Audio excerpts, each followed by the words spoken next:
Open the media door. Open the printhead.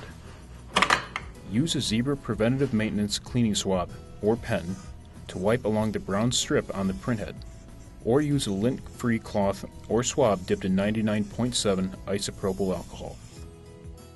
To clean the Platen roller, wipe with a lint-free cloth or swab dipped in 99.7 isopropyl alcohol.